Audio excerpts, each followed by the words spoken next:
Hello, this is episode 9 of WrestleVision Universe Mode, the third episode of Monday Night Raw, and we kick off, as always, with high stakes action.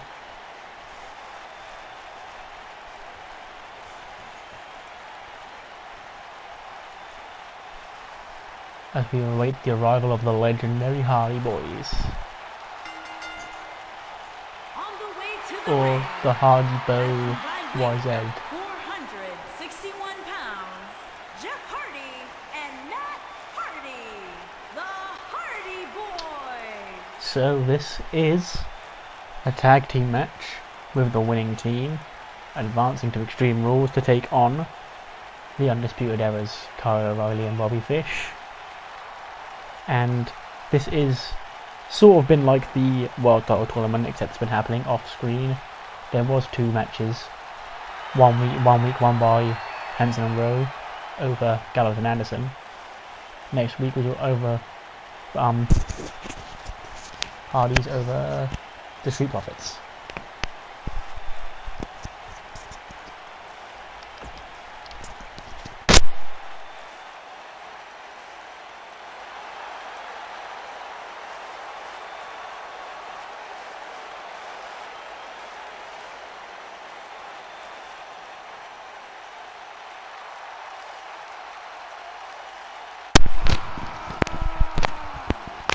And there we see the scary Vikings. And their opponents, at a combined The Viking, weight of Ray, 452 and the Hardy Boys Hanson apparently and don't Rowe. want to wait for the Vikings. So Hanson, or Ivar, whatever you want to call him,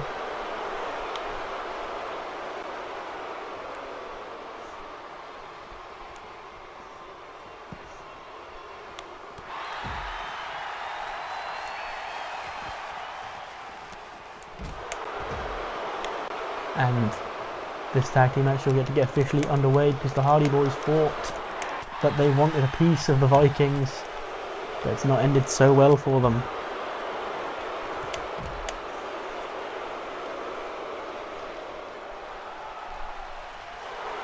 And what on earth is it going on?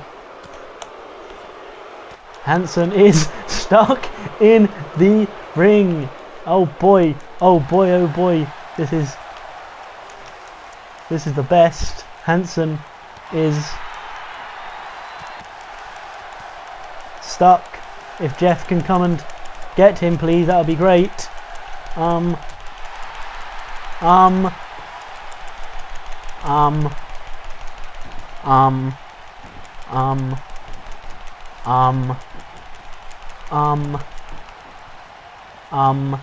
Row.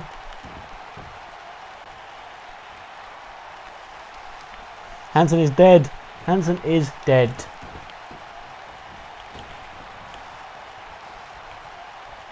Oh boy, this is so great. This is the best. Oh boy, this is so good. Oh boy, 2K. Oh boy, oh boy. Oh boy, 2K, okay, 2K, oh boy. This is, oh, he's in. Anyway.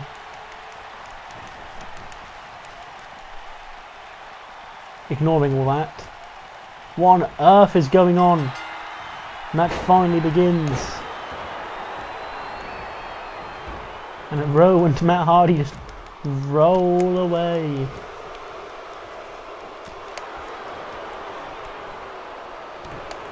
Finally, we're actually underway properly.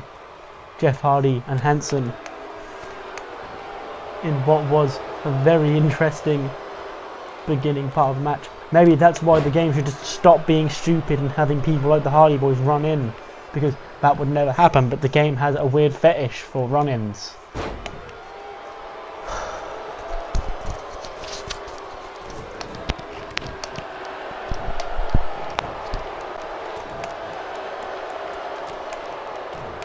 And Hanson slamming Jeff Hardy down. He's seen his life flash before his eyes tonight.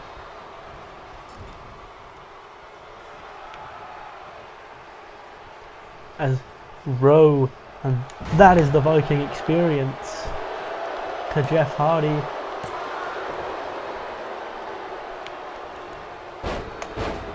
Rowe. So, oh boy, that was an interesting glitch. I'm trying to get just back to normal and playing the game properly, but that has proper thrown me off. There's Jeff, I guess, and Rowe. Or Eric, whatever you want to call him. Hardy Boy's getting dissected by the War Raider Viking Raider Machine experience. The Viking experience. Oh, and there's that springboard clothesline by the big man, Hanson. As the tag is made, and in comes Matthew Hardy, who's still looking a little broken because I haven't sorted his attires out yet, but he won't next time you see him.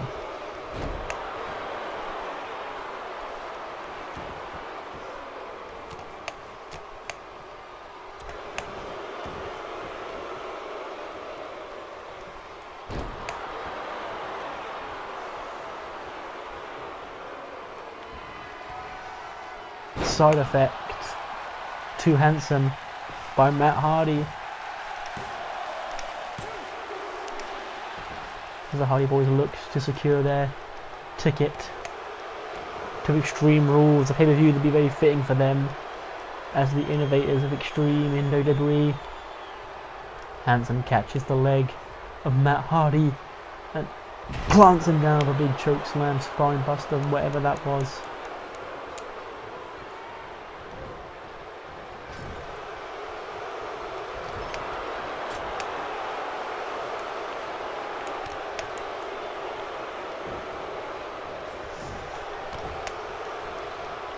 Matt Hardy make the hot tag. He does, and in comes the smaller yet still powerful Rowe.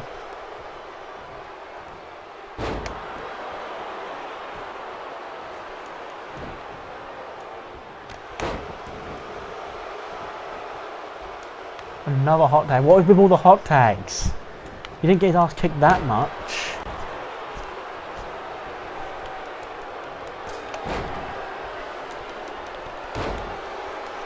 And gonna roll to the outside. This has been like the most fast-paced tag team match I've ever seen. I don't want to blame Hanson getting stuck in the barricade, but I'm going to. And big knee to the face by the dangerous Rowe. As Jeff Hardy now in trouble. Matt Hardy's still down on the outside as the War Raiders setting up for Fallout. And they've got their eyes on Extreme Rules. But Jeff Hardy kicks out too.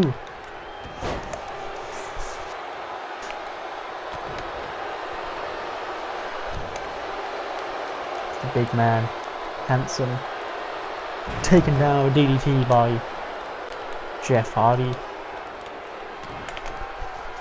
And there's a twist of fate. Sort of a twist of fate stunner, but Rowe is in and he's taking it to Matt Hardy as Jeff goes for the swanton bomb, but nobody home as the big man, as Jeff Hardy now in trouble, but Hanson is all alone. Rowe has been taken out. Because that's definitely realistic. Jeff Hardy could definitely do that to Hanson. This has been a fun little tag match so far. Very fun if you really love glitches. Which, let's be honest, we all love glitches.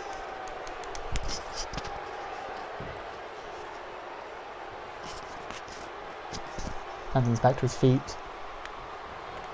Goes for the crossbody, but Jeff Hardy suckered him in.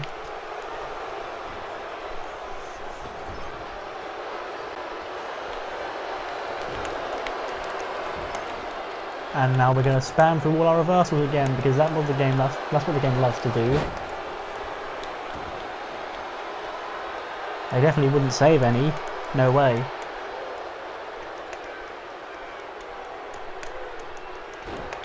Why would you not just use them all in one go? And why would I not want to reverse anything except for that? Matt Hardy taken down, and Jeff jumps from behind with sort of a zigzag, but not a zigzag because he's not Dolph Ziggler. He's not. There's not going to be a Dolph Ziggler on Raw. I mean, maybe I might use him for something, but he's not currently drafted to either show. Hanson in trouble as Jeff Hardy dropping the legs and a drop kick.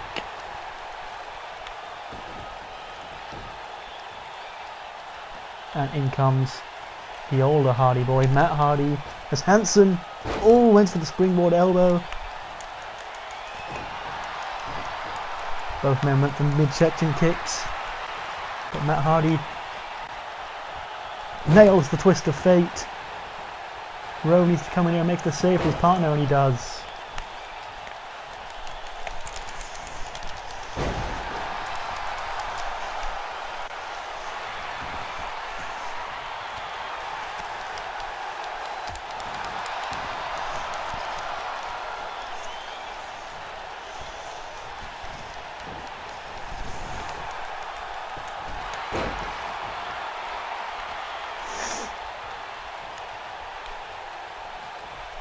As Matt Hardy stacks both Raiders. Oh, and Matt Hardy, he also accidentally used Rowe as a weapon, and of course my partner again going to roll to the outside, but Jeff, he's just there. Hanson has to go it alone as he drops Matt Hardy with the Rikishi driver, takes down Jeff, and we could be looking at the #1 contenders as Hanson covers Matt Hardy for the free.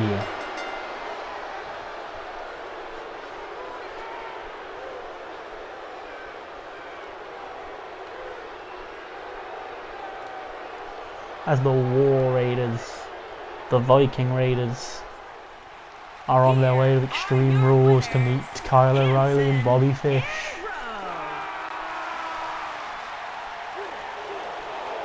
War, war, war, war. Are we looking at the next Raw Tag Team Champions? Possibly.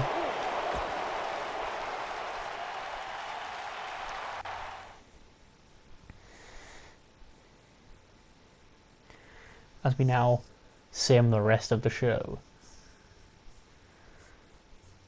Rusev and Grand Metalik in one-on-one action. Winner is Rusev, the Bulgarian Brute, gets the win over the upcoming luchador. The World Heavyweight Champion is in non-title action against Kevin Owens, and he gets the win. Following the events of the Battle Royal last week, Asuka and Kairi Sane actually are going to team up in this universe against Ember Moon and Dakota Kai, and the Japanese sensations get the win. And now, our main event of the evening. You want to talk about high stakes, but the stakes don't get much higher than this.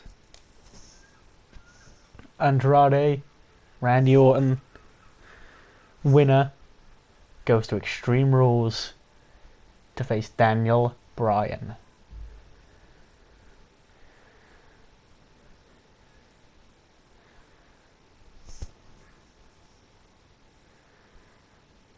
In what is sure to be a thrilling contest after that.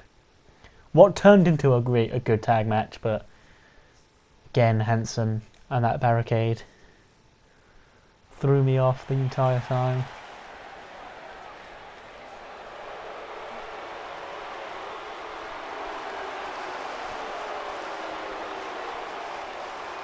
And here comes El Idolo and Zelina Vega. Making his way to the ring, accompanied by Zelina Vega from Gomez Palacio, Durango, Mexico, weighing in at 215 pounds, Andrade Cien Almas. draped in gold, the same colour as that World Heavyweight Championship, which they call Big Gold. Look great around the waist of that man draped in gold, Andrade. He's one win away from a one-on-one title shot, after he scored a fairly emphatic victory over Seth Rollins last week. He's got one more man to go through before he gets to Daniel Bryan, and it's not a man who's been known to go down easy.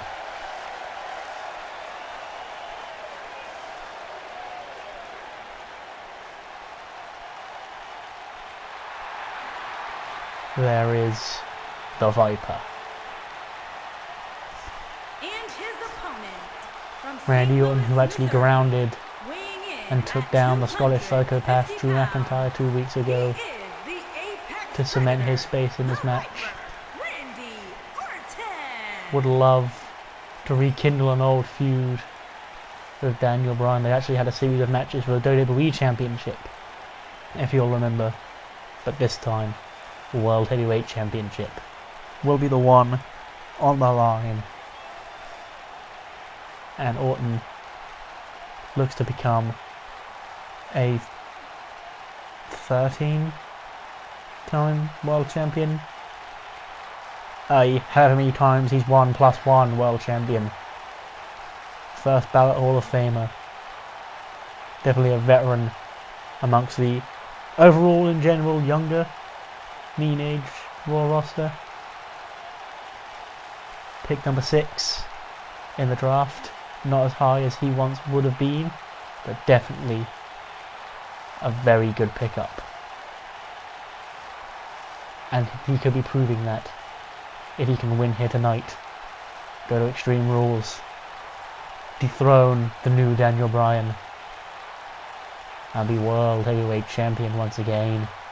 But of course, with Big Orton up a lot in this entrance, not to take anything away from the great threat of El Idolo Andrade that faces him here tonight.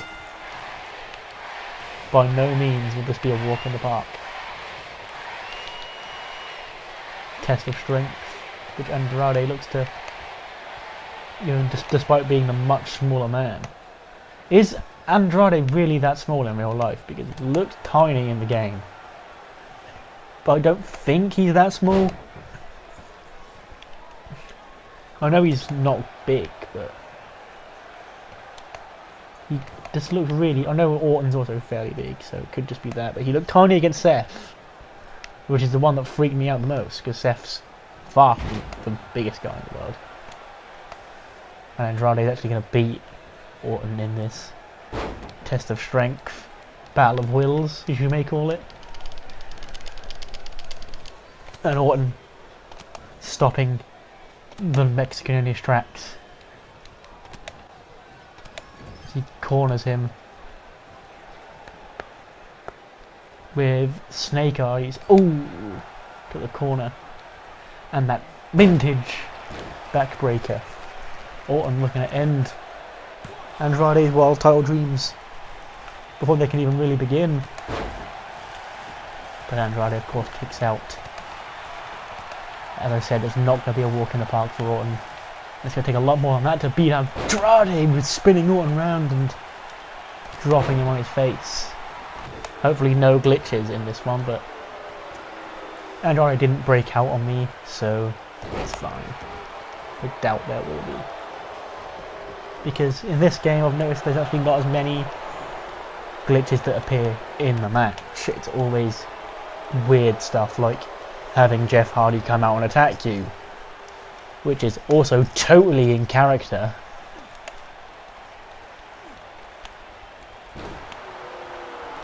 As El Idolo showboating the brash arrogance of Andrade. And Randy Orton, big uppercut. Andrade fighting back though. There's been a contest in the early going as Orton drops Almas with a drop kick, giving him the chance to rest. It's actually like one of my favourite things about this game, because the matches a lot of people don't like the gameplay, but I actually think it's great because the matches look proper. They can get them really good matches and like realistic looking ones with all the features they're adding in. But a lot of people, I guess, prefer the fast-paced arcade style of Here Comes the Pain and 2K14 and all those. But they don't really like the simulation, I guess. But I actually really prefer it like this. Orton goes for the exploder. Andrade counters. And I think that was that back elbow that I was talking about in the last match when I was playing as Andrade. I guess it's an Irish Whip rebound.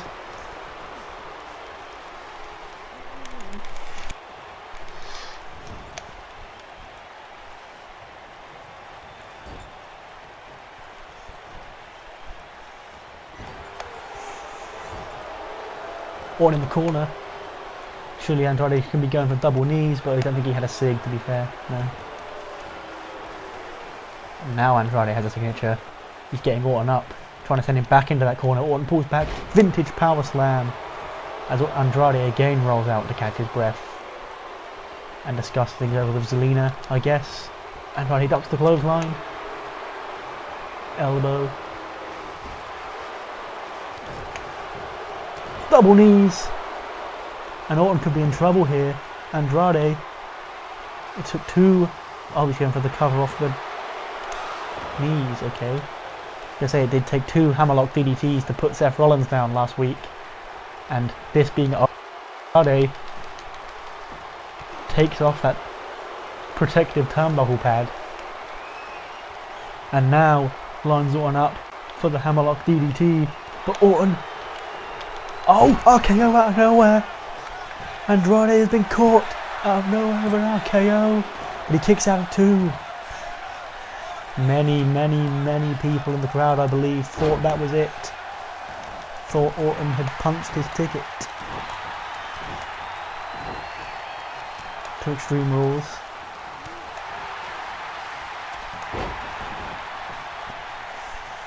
But now, Orton showboating. Probably not wise, but Andrade. Big clothesline. Vintage Orton going for that power slam. Got him! And now methodical Orton, as he does, dissecting every body part.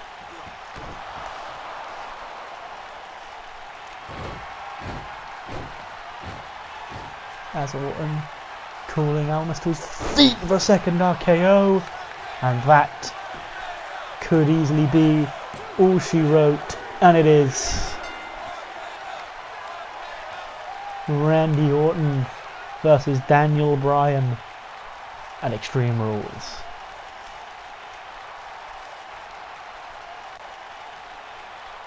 Here is your winner. He is the Apex Predator, the Viper. Andrade tried to pull out all the stops. He pulled that turnbuckle pad down. He had every intention of driving Randy Orton's face into the turnbuckle. As Orton, Zelina Vega looking devastated that her man couldn't pull through here tonight. But this man cared, and the Viper goes to Extreme Rules to take on Daniel Bryan for the World Heavyweight Championship. And that is it for this part of Universe Mode. If you enjoyed the show, remember to leave a like, comment, and subscribe to see more. Over and out.